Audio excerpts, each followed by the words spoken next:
Hello there, Testing the RV Guide, and today we are checking out the 2023 Pioneer BH250, one of their no-house bunk slide options from Heartland. I think they did this one very well compared to some other no-slide brands, which they consider more of an entry-level floor plan. I think these guys have done a little bit more than some of the competitors, so let's go check it out. At the front, you're going to have a power tongue jack, two 20-pound LP tanks, your space for your battery box right behind there. You do have a nice rock guard on the coach. And the new color scheme they went with, it's sleek. It looks good. To the pass-through here, so you got a full-size pass-through. They actually, it goes with the nose of the trailer, so it kind of bends in, so you get a little bit more space there. You can see the tire link prep over on that other side, solar charge controller, and then a true battery disconnect right over there. Power stabilizers on the coach, front and rear. Decent sized power awning. It does have a manual override. Outdoor speakers, 110 volt power. Your cable out right there in case you want to put a TV. You get a little bit of extra storage here under that bottom bunk. And a really, really big window on the door side, which is really nice. Nitrogen-filled tires. And of course, those are your outdoor speakers there. They do give you a propane quick connect right underneath too, just so in case you wanted to add a grill. You got your camera prep on the back there. Extra storage on the tailgate. I think it's good for like 300 pounds or so. Flips down really easily. It's a lot lighter without the tire on it too, by the way. As we go in, you get the step above, 3-step stairs. I see a lot of competition going with the 2-step and going a little bit lower on the trailer. This thing actually sits fairly high, so you get a little bit more ground clearance out of it. Now let's head on in.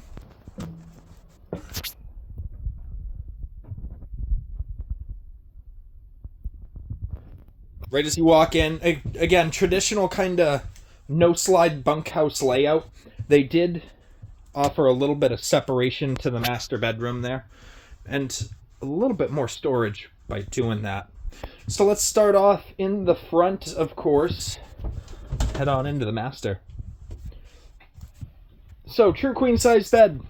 You have your fire escape right on the off-door side, and then a window that actually opens so you can get a cross breeze.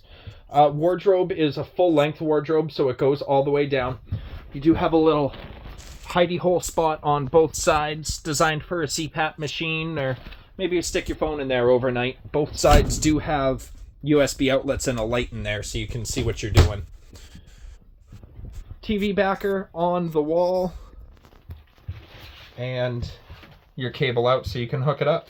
And outlet-wise, you do have plenty of outlets. There's another one on the floor I noticed there, and right by the bed, of course, you have your two as well.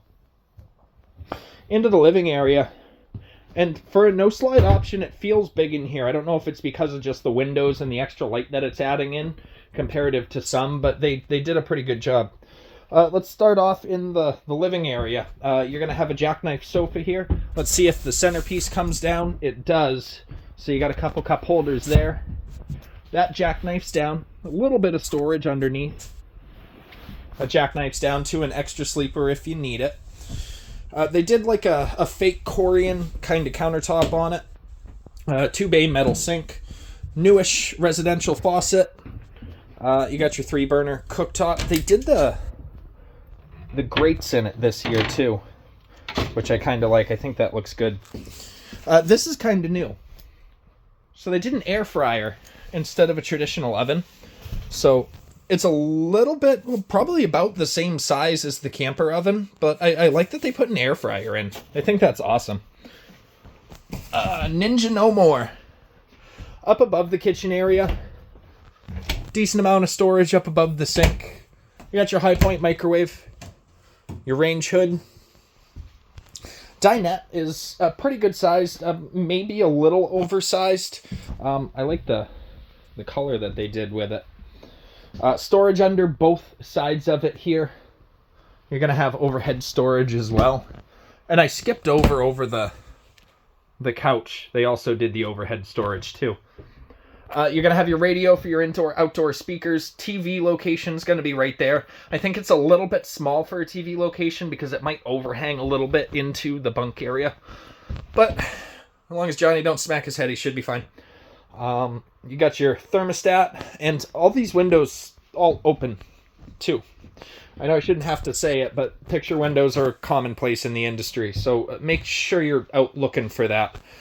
Overhead air conditioner that's ducted through into the master bedroom, so you're not going to overheat in there. The fridge in it is a 8 cubic foot gas and electric combo fridge. So 12 volt and propane option. I don't see that very often anymore. Pioneer sticking true. Right behind there, you're going to get a little storage area for the kiddos. Maybe for some clothes, or if not, use it as a pantry. True double-sized bunks. One at the top here, and one down bottom.